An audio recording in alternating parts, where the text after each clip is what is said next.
Eu passei por coisas que até hoje, às vezes, eu mesma não consigo acreditar que sobrevivi. E talvez você esteja olhando pra mim agora e não faça ideia de tudo que existe por trás desse rosto. E eu quero te contar a minha história. Eu sou Jéssica, tenho 23 anos, sou mãe e esposa. A minha história começou com ansiedade, depressão e pânico. Começou muito antes de eu ser mãe. Em 2018, eu já enfrentava depressão, ansiedade, medo de sair na rua e trabalhar por conta de bullying.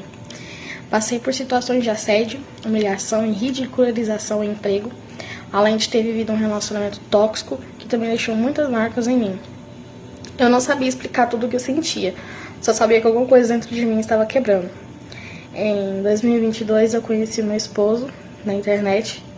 A gente começou conversando pelo celular, porque a gente morava muito longe um do outro, e ele tomou uma decisão que mudou a minha vida. Ele saiu do Rio Grande do Sul para vir para Goiás e construiu uma vida comigo. Depois de 6 meses nos conhecendo pessoalmente, nós nos casamos em 2023. E eu achei que finalmente começaria uma fase tranquila na minha vida. Mas então veio 2024. Eu engravidei e desde o começo da gestação eu senti que alguma coisa não estava muito bem. Porque eu vivia ainda no hospital, nas maternidades, mas os exames todos diziam que estava tudo normal. Até que com 34 semanas, meu filho já tentava nascer e não conseguia. Então eles me internaram porque eu não saía, da fase para poder ter o bebê. Fiquei internada até as 37 semanas e 6 dias, que foi quando descobriram que ele estava em sofrimento fetal e o coração dele estava parando. Então ele nasceu roxo, foi reanimado, assim como eu também fui reanimada. Eu passei por uma situação muito grave.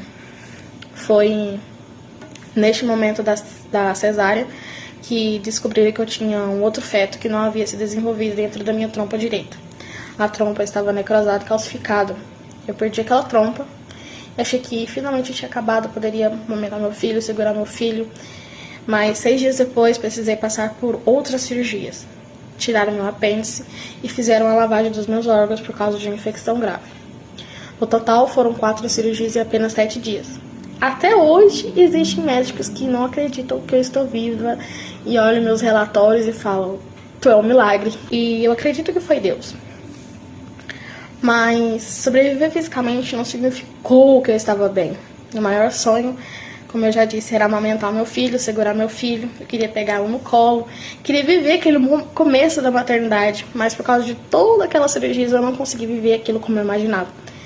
A minha mente foi piorando, a depressão evoluiu para depressão pós-parto, as crises de pânico ficaram mais fortes, a ansiedade tomou conta de mim e eu descobri que eu tinha transtorno de personalidade borderline e enxaqueca com aura.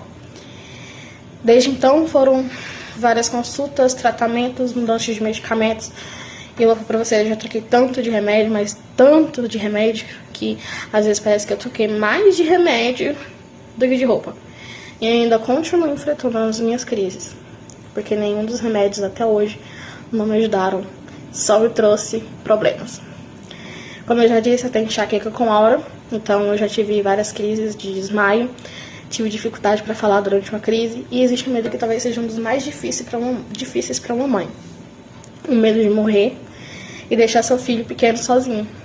Por isso eu odeio sair sozinha, tenho medo de ficar sozinha, tenho medo de que alguma coisa aconteça comigo. Então eu sou muito paranoica. E no começo de 2026, quando eu pensei que já tinha vivido o suficiente, veio mais uma batalha, a dengue. Internação, as minhas plaquetas só caindo. E enquanto eu fiquei internada no hospital, via várias pessoas passando por mim, saindo da UTI, tampadas com mantas e mortas. E naquela internação eu não conseguia dormir enquanto eu enfrentava as crises de pânico, as crises de enxaqueca, insônia, e no meio de tudo isso ainda recebi a notícia da morte do meu ex-avô. Foi muita coisa para assimilar. Foi muita coisa, mais do que eu achava que eu conseguiria suportar. Mas existe uma coisa que eu nunca quero que alguém confunda. Ser cristã não significa nunca sofrer.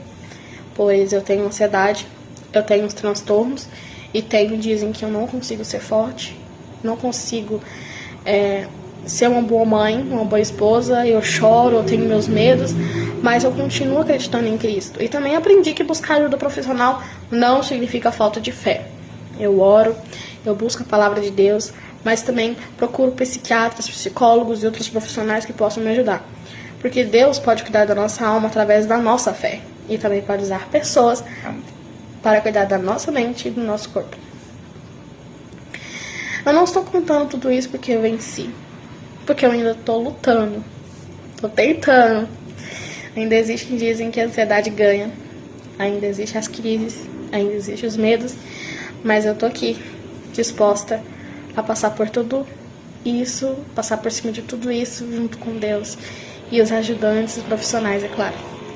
E talvez seja exatamente isso que eu queira construir aqui. Um lugar para quem também está cansado, para a mãe que chora escondida, para quem tem pânico de sair de casa, para quem está tomando remédio e se sente culpado por isso, para quem ama Jesus, mas está sofrendo por dentro e não sabe como explicar tudo o que está acontecendo.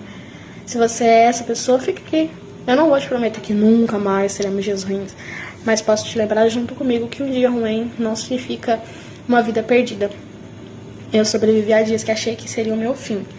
Enquanto Deus me permitir, eu vou continuar aqui. E se você também está lutando para continuar, então fica, vamos caminhar juntos. Ainda estamos aqui, e isso também é um milagre.